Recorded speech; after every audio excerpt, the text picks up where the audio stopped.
నంద్యాల జిల్లా Srisailam జలాశయాన్ని world bank ప్రతినిధులు మంగళవారం సందర్శించారు.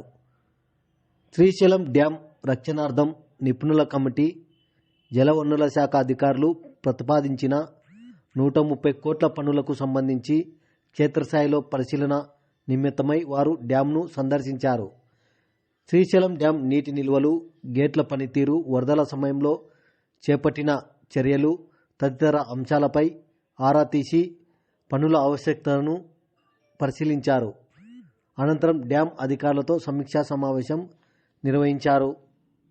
So it should be, let it be a one fix, no issue. Something, otherwise we will have some problems. So we have that.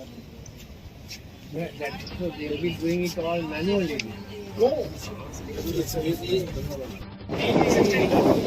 50%. We have a same.